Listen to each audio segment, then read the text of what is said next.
Bonjour à toutes et à tous, vous êtes à l'écoute de Art Top TV dans l'Instant Régine.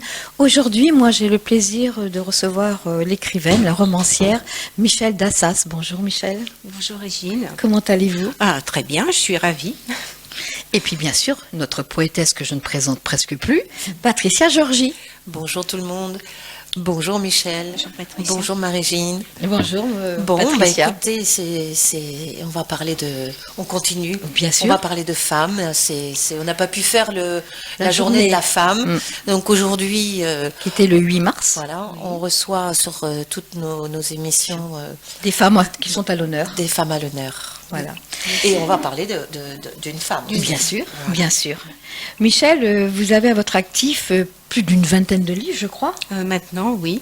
Oui, c'est des différents livres. Ça a commencé par des contes, des petites nouvelles, et puis des romans, des biographies romancées, des romans historiques. Et puis de plus en plus, je me dirige vers des destins de femmes fin 19e. Alors pourquoi vous dirigez vers ce type de femme? Alors, ce type de femmes, en fait, je me dirige vers des femmes qui ne sont pas connues. Alors, il y en a qui ont accompli des œuvres importantes, mais qui ont accompli des œuvres cachées, en fait. Ou alors des femmes dont on découvre seulement le nom maintenant. La première était Madeleine Solog. Alors Madeleine Solog, c'est plutôt l'inverse. On l'a oubliée. C'était une actrice très en vogue au moment juste avant la guerre et pendant la guerre, et tout de suite après la guerre. Mais on l'a oubliée. Ensuite, je me suis intéressée à Jeanne Chauvin. Alors Jeanne Chauvin. Alors là, ça ne disait rien du tout, il y a tellement peu que quand j'ai écrit la première mouture de mon livre, je l'ai intitulée Femme de robe, parce que c'est la première femme à avoir plaidé en France, celle qui s'est battue pour faire changer la loi. Elle s'appelle Jeanne Chauvin, et là, mon éditeur a réédité l'année dernière Femme de robe. Mais cette fois-ci, on l'a intitulée Jeanne Chauvin, la pionnière des avocates, parce que maintenant, on commence à la connaître. Donc voilà, je trouve que c'est merveilleux parce que je suis ravie quand elles sortent de l'ombre. J'ai également tenté de faire connaître Jeanne Baudot. Alors Jeanne Baudot, j'ai intitulé le livre À la lumière de Renoir parce que ça a été la seule élève de Renoir. Mais c'est pareil, on ne la connaît pas tellement. Mais voilà, je suis ravie parce qu'il y a 2 ans, il y a eu une vente à Drouot. Et donc, une 60aine d'œuvres de Jeanne Baudot sont sorties d'une collection particulière. Et l'expert m'a demandé de venir signer mon livre au milieu des œuvres de Jeanne. Et à ce moment-là, les gens ont découvert qu'elle était une élève de Renoir, que Renoir quelquefois mettait sa patte quelque part, l'aidait. Et là, les œuvres qui au départ étaient estimées vraiment à des prix assez ridicules, se sont envolées. Donc, oui, là je suis contente. Je me dis, j'ai fait œuvre de voilà. Et puis alors, vous avez mis votre petite patte. J'ai mis ma petite patte pour faire connaître cette femme. Et puis une autre aussi que j'aime beaucoup, c'est Augustine Tuileries, parce que c'était une femme remarquable. Et c'est celle qui a écrit Le Tour de la France par 2 enfants. Voilà, c'est ça. Elle a écrit. Donc c'était Augustine Tuileries. C'était Augustine Tuileries et elle a écrit sous un pseudo, donc elle était cachée, humblement cachée, sous le pseudo de G. Bruno. Mais c'est une femme qui a connu vraiment. Alors là, j'ai pu travailler, c'était merveilleux parce que j'ai pu travailler sur sa correspondance inédite. Alors là, quand on découvre les lettres, il n'y a rien de tel, c'est merveilleux. Et puis, vous rentrez dans un univers qui n'est pas le vôtre, là. Oui, complètement. À chaque fois, je suis dans un univers qui n'est pas le mien, en fait. La seule chose qui me rattache à toutes ces femmes, c'est que je suis femme. Voilà, donc je comprends peut-être mieux la psychologie féminine que ne le comprendrait un homme. Voilà. Tout à fait, tout à fait. Et puis ma dernière, qui sort, dont l'avis sort le 30 mars, au 30 mars, 1er avril, enfin vous voyez donc à la fin du mois, à la fin du mois, et c'est Marie Renard. Alors Marie Renard, alors là ça ne dit rien à personne. Marie Renard, mais elle fut un modèle d'après ses dires, environ 70 peintres. Mais j'ai pu en retrouver qu'une trentaine, retrouver sûres.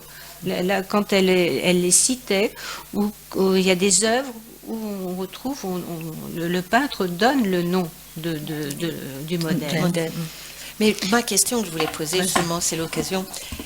Il y a une différence entre muse Oui, et modèle. oui. Est-ce que Marie Renard a été la muse d'un poète? Muse d'un peintre. D'un peintre. Oui, d'un peintre, c'était d'un dedans. peintre. Oui, bien d'un sûr. peintre.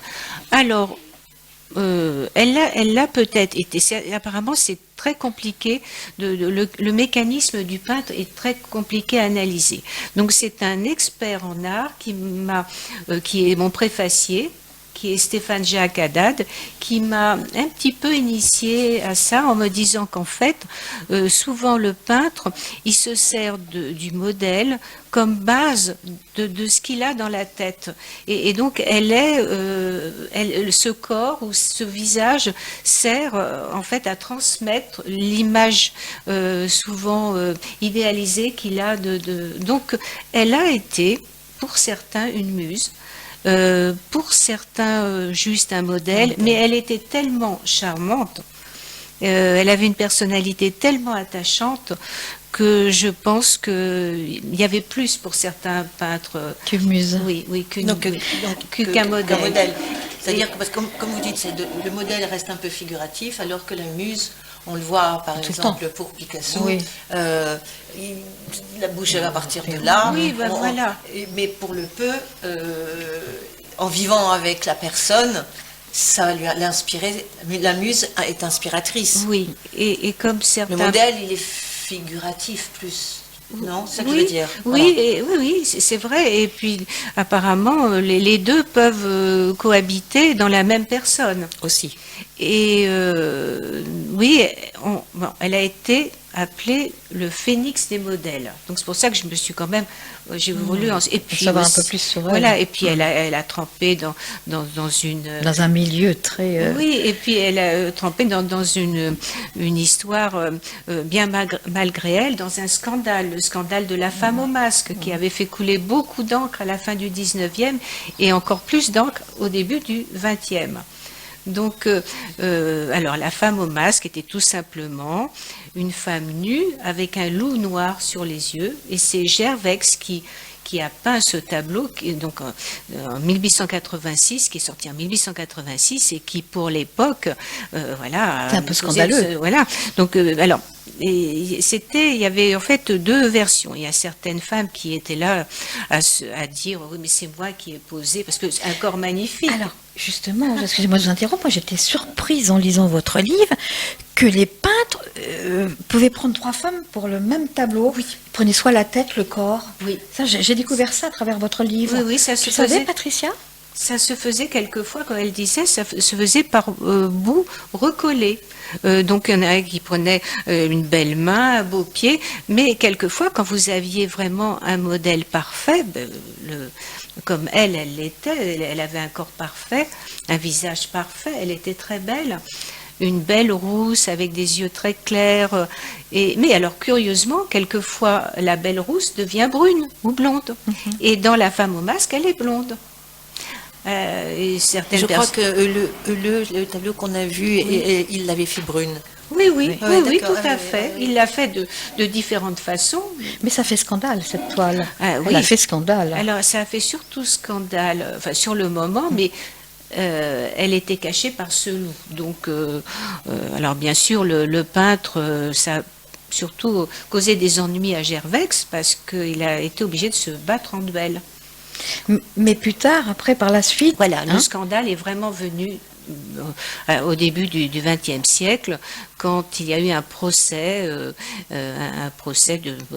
assez médiatisé, on peut dire, puisqu'on en a entendu parler jusqu'en Australie, aux États-Unis, parce que la femme qui s'est trouvée mêlée à ce procès, en fait, qui était en procès avec son frère, cette femme était très connue. C'était une sportive, une femme très riche, qui conduisait sa voiture, qui faisait des courses de voiture, qui faisait des courses de bateau.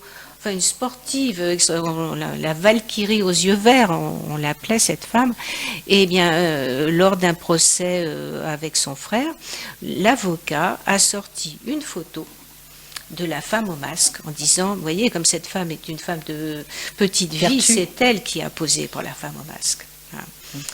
Et c'est là, en fait, Marie Renard a dû sortir de l'ombre pour dire, pour témoigner qu'en fin de compte, c'était bien elle qui avait posé. Mais elle a une vie incroyable, Marie Renard, parce qu'à la base, elle est couturière. Oui, petite lingère, Voilà, petite lingère, cousette, couturière. oui.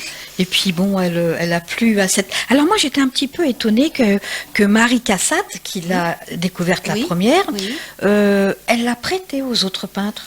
Je veux dire, elle l'a payée, mais ensuite, c'est un peu son modèle et elle le prêtait aux autres peintres. Oui, elle a été un petit peu, enfin, un peu obligée quelque part parce que au moment où à ses débuts, c'est au moment où sa famille est arrivée des États-Unis. Donc, elle a été prise au niveau temps. Elle n'avait plus vraiment le temps de peindre à ce moment-là. Donc, elle a bien voulu la prêter à une femme. Et cette femme, c'était Berthe Morisot. C'était Berthe Morisot. Voilà. Donc, elle avait une grande amitié, une grande admiration pour Berthe Morisot. Donc, elle a accepté de la prêter. Mais après, son modèle lui a échappé. C'est ça. Parce qu'elle a été tellement, elle était Sollicitée. tellement formidable, sollicitée par des peintres. Et puis, surtout, elle ne voulait pas la prêter à un homme. Elle avait très peur, Marie Cassatt. Oui, Surtout, ne va pas chez les hommes, surtout. oui, Et oui, elle c'est ne pour voulait ça. pas. Oui, oui. Et oui. Mais elle y est quand même allée, et puis sans rien dire à sa mère, parce qu'il Ah ben non. fallait l'aval de sa maman aussi. Et puis sa mère non plus voulait pas Pas. qu'elle aille chez les Non. hommes. Non, Surtout pas. Mais elle était jeune aussi, Oui. elle n'avait guère que 17 15 ans, 15 voilà, ans, oui, c'est tout ça. au début, 15 ans et demi. C'était quand même une toute jeune fille. Mais elle a appris très vite le Mais métier. les modèles étaient réglés par les peintres, étaient payés par les Oui, peintres. bien sûr. Oui. Oui. Vous voyez, elle gagnait bien sa vie. Tout de suite, Marie Cassatt a été généreuse puisque elle gagnait en une séance plus que ce qu'elle gagnait quasiment dans la semaine chez la couturière. Chez la couturière. Y a-t-il une anecdote sur Marie Renard qui vous a touché ou surprise? Surprise, l'anecdote. Toute sa vie, en fait, est parsemée d'anecdotes, puisqu'elle entre dans un monde qui n'est pas le sien et elle va tout découvrir. Elle va découvrir un milieu extraordinaire. Elle va surtout être très liée à Madeleine Lemaire. Alors, Madeleine Lemaire, plus personne ne se souvient d'elle. Or, c'était une salonnière, une peintre d'abord extraordinaire, une peintre des roses. Des fleurs, mais également de portraits, très connus à la fin du 19e. Et Madeleine Lemaire recevait Proust. Oui. Et alors, vous vous rendez compte que Marie Renard, elle était dans ce petit milieu-là, et elle les voyait vivre, tous ces gens qui n'étaient pas... Et au fur et à mesure, eh bien, elle s'est habituée, elle est devenue, avec tout le vernis de cette société, voilà, donc des anecdotes, je ne veux pas tout raconter le livre, mais bien sûr. elle a été souvent le témoin de choses amusantes. Oui. Elle est surprenante, elle est très surprenante. Et surtout aussi, elle n'a pas oublié d'où elle venait. Et son but, c'était d'acheter un appartement à sa maman. Hein, Oui, et elle a oui. réussi, du reste, à lui acheter. Oui, parce que sa mère était fille-mère. Donc, elle avait très peu de moyens et elle peut offrir, c'est grâce à ce qu'elle gagne en tant que modèle, elle peut offrir à sa mère une retraite entre guillemets, parce que sinon je pense qu'elle aurait travaillé jusqu'au bout, dans un appartement qu'elle loue bien sûr, mais dans un quartier donc bien plus confortable, bien plus puisque c'était un quartier où il y avait des parcs où sa mère pouvait être heureuse. Oui. Et elle a offert ça à sa mère. Et elle avait été fascinée, elle avait été à Dieppe. Et bien sûr dans un hôtel de luxe, et elle était face à la mer, et surtout elle était fascinée parce qu'il y avait une salle de bain, Oui. et elle ne connaissait pas, puisque à l'époque, tu sais, même parfois dans certains quartiers, malheureusement encore aujourd'hui, il y a les sanitaires qui sont sur les paliers, et donc C'était un luxe extraordinaire. pour elle c'était le nirvana, on va dire, Bien sûr. le nirvana. Quel aspect sur la personnalité de Marie Bernard avez-vous trouvé le plus fascinant à explorer? Alors bien sûr, il y a plein de choses sur elle à explorer, mais celui qui vous a vraiment le plus marqué? Alors, Marie Renard était très enjouée. Alors, c'est ce qui je trouve extraordinaire, c'est sa gaieté, son optimisme et aussi la façon dont elle arrivait à tout intégrer, une intelligence, je pense déjà au départ, elle arrivait comme un caméléon à s'adapter à chaque milieu. Et puis oui, sa gaieté, son bonheur de vivre, son humilité aussi. Elle aurait pu tirer parti de cette réussite, non, elle est restée humble jusqu'au bout. Et alors, je n'ai pas croisé directement, parce que vous vous rendez compte, ça fait très longtemps, mais j'ai croisé quelqu'un qui avait écrit sur Madeleine Lemaire, monsieur qui est décédé il y a très peu de temps, et qui avait lui-même connu la filleule de Suzette Lemaire. Cette filleule avait connu Marie Renard. Donc j'ai un témoignage, si vous voulez, de quelqu'un qui a connu Marie Renard vieillissante et qui disait qu'elle était vraiment charmante. Donc c'est vraiment ce qu'on retire vraiment de tous les témoignages. Voilà, c'est une gentillesse, une simplicité. Voilà.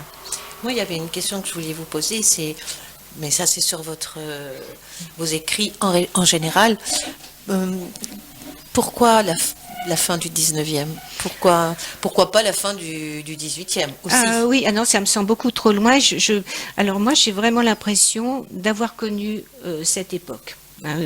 Alors, quand on est né dans les années 50, la France des années 50 était en fait toute proche de cette fin 19e. Quand on y réfléchit bien. Oui, parce qu'il y avait quand même eu 2 guerres, donc il y a eu quand même certaines années où il s'est passé rien, mais je veux dire, ça a bloqué un petit peu, c'est ça que je veux dire. Oui, mais il est resté encore ça a retenu un petit peu le temps passé, les temps passés. Oui, regardez, dans les années 50, en fait, si on réfléchit maintenant, on enlève 50 ans de 2025, c'est pas si loin. Eh bien, 50 ans, à partir de, disons, 52, 50 ans en arrière, vous voyez, on est tout proche de ce... Et surtout, j'ai connu dans les campagnes des maisons qui n'étaient pas encore... où il n'y avait pas l'eau courante, où il y a des gens... pas d'électricité. On est très proche de cette fin 19e. Et j'ai une grand-mère qui était née en 1874. Et c'était un pur produit de la fin 19e. Donc elle m'a donné déjà, pour ça vous avez eu une connexion avec cette époque qui me plaît beaucoup. Pourquoi? Parce que tout était possible alors. L'avenir semblait extraordinaire parce que c'était le progrès, et le progrès qui maintenant souvent on trouve que c'est synonyme d'angoisse, Oui, mais là c'était l'industrialisation. Oui. Au-delà du progrès. Oui, ça a été quand même. Oui, et qui semblait pouvoir apporter confort, bonheur, prospérité. Voyage. Oui, tout était possible. C'était le progrès. Le début des progrès, c'était. Oui, c'est vrai. Tout était ouvert à ce moment-là. Oui. Et c'est ça. Pour ça, ça donnait un optimisme extraordinaire aux gens qui, même si la vie était beaucoup plus dure, même si au niveau santé, c'était pas du tout la même chose, mais les gens avaient cette foi dans l'avenir. Et pour en revenir à Marie Bernard, ce que j'ai trouvé un peu triste, moi, c'est qu'en fin de compte, elle finit seule dans son 17e arrondissement. Alors seule, non, pas vraiment. Quelque part.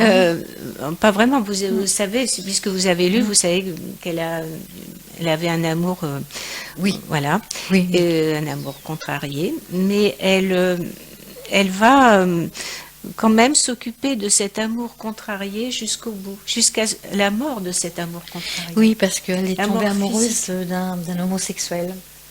Et donc, dans ce milieu-là, beaucoup de peintres... à ce moment-là, oui, peut-être, du moins ceux qu'elle côtoyait, comme Jacques-Émile Blanche, Raphaël des Hauts-de-Choix, etc. Enfin, oui, donc justement... Ah oui, du coup, parce que comme les parents lui avaient dit, et Marie lui avait dit, tu veux pas travailler avec des hommes peintres. Alors du coup, elle allait travailler avec des hommes homosexuels, comme ça, elle était sûre. Elle ne savait pas. Elle ne savait pas tous. Non, c'est le hasard. Mais simplement, il était beau comme un dieu, et donc elle tombe amoureuse de cet homme. ça arrive même maintenant. Oui, parce qu'il y en a plus d'un qui a essayé de l'aborder quand elle posait, quand elle... Elle était amoureuse de cet homme très brun, très distingué, charmant. Et voilà, donc elle va continuer sa vie en ayant cette blessure, mais également heureuse de pouvoir continuer à le voir aussi. Oui. Et elle sera...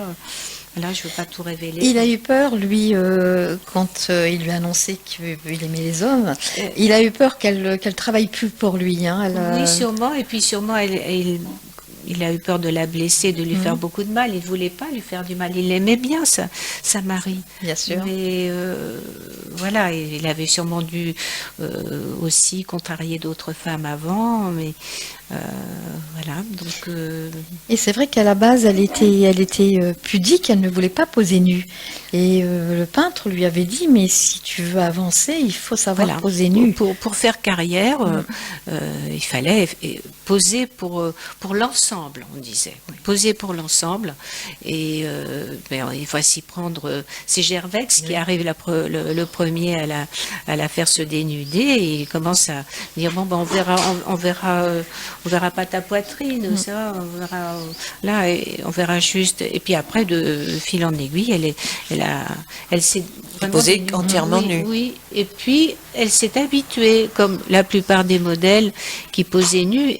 C'était quand elle travaillait, c'était vraiment, elles étaient dans une sorte de bulle. Et après, elle revenait dès qu'elle se rhabillait et qu'elle redevenait la Marie Renard très très pudique qu'elle était dans la vraie vie.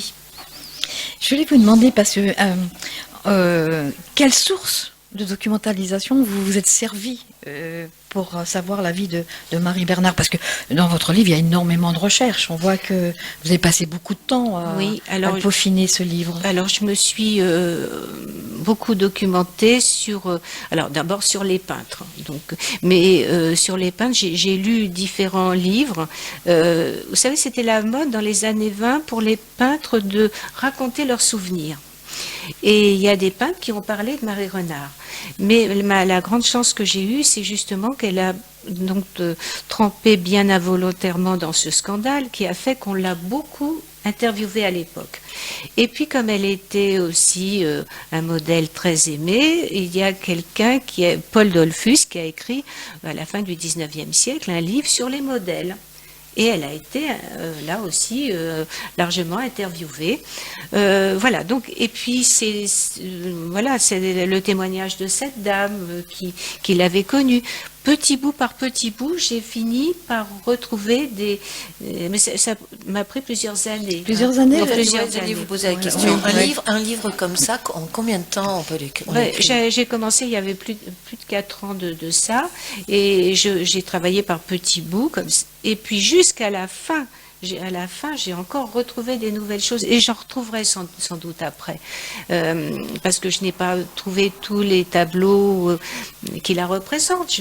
Et puis je crois qu'elle a peint, elle a posé pour Degas. Alors, oui.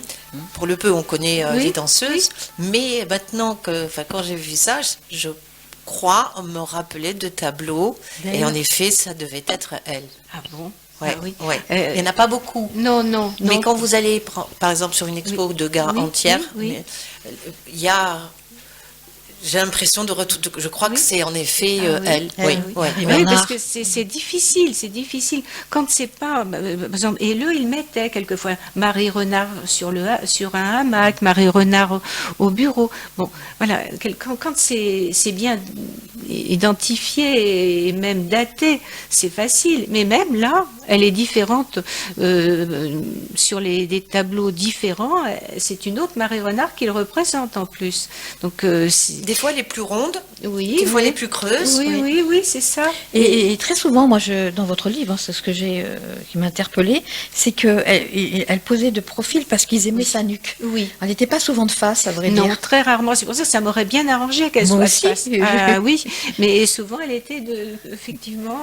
Et puis son corps aussi, on représentait son corps. Mais c'est un métier qu'elle aimait beaucoup parce qu'elle rencontrait énormément de gens, mais c'était aussi quelquefois très contraignant de poser pendant des heures en tenant une draperie et de ne pas bouger. Mais oui. Ce qu'on appelle les pauses longues. Oui. Parce qu'il y a des peintres qui croquaient rapidement, puis d'autres qui mettaient un certain temps avant de... Oui, mais elle était heureuse. Pour ça, en fait, moi j'aime bien les destins de femmes qui sont... Tout le monde a des drames, tout le monde a des souffrances, mais j'aime pas les destins trop noirs. J'aime bien qu'il y ait toujours un moment de bonheur dans la réussite de l'œuvre. Par exemple pour Jeanne Chauvin, pour Augustine Tuileries, elle a eu beaucoup de drames dans sa vie, beaucoup, mais elle avait le bonheur de se dire qu'elle avait accompli une œuvre, et puis la foi dans l'avenir toujours. Vous voyez, c'est ça qui me plaît. Donc... Cette œuvre qu'elle avait écrite, moi je l'ai eue petite. Hein. Mais oui. On a tous. Ça a commencé très tôt. Hein, ça a été donné dans les écoles. Dans les écoles, oui, bien sûr. C'était très tôt. Moi je suis. Ah oui. Ou alors ça m'a été donné à l'école, ou en tout cas je l'avais dans la bibliothèque. Moi aussi je l'avais. Oui, mais ça a été vendu à des millions d'exemplaires. Ça a été traduit dans différentes langues. Mais obligée de se donner un nom d'homme. Oui, elle avait de bonnes raisons de se cacher derrière un pseudo. Voilà, de très bonnes raisons. Oui. Par contre, je voulais vous demander justement de tous les livres que vous avez écrits sur la femme. Oui. Ça va être difficile peut-être de me répondre. Lequel de ces livres serait, si c'est le cas, votre chouchou? C'est très difficile effectivement de répondre. Parce que ce sont mes bébés, et est-ce qu'on peut choisir entre ses enfants? C'est difficile. C'est difficile, mais par rapport à leur destin, alors, je dirais. Alors l'aîné déjà, c'est qui? L'aînée de cette série-là, de cette série, c'est Jeanne Chauvin. Voilà. L'aînée, c'est Jeanne Chauvin. Elles ont toutes des destins particuliers. Voilà, et c'est celle qui accomplit l'œuvre la plus importante, parce que je pense qu'effectivement, un jour ou l'autre, quelqu'un aurait plaidé pour la première fois. Donc, mais elle s'est battue quand même pour faire changer la loi, mais un jour ou l'autre, ça serait peut-être arrivé.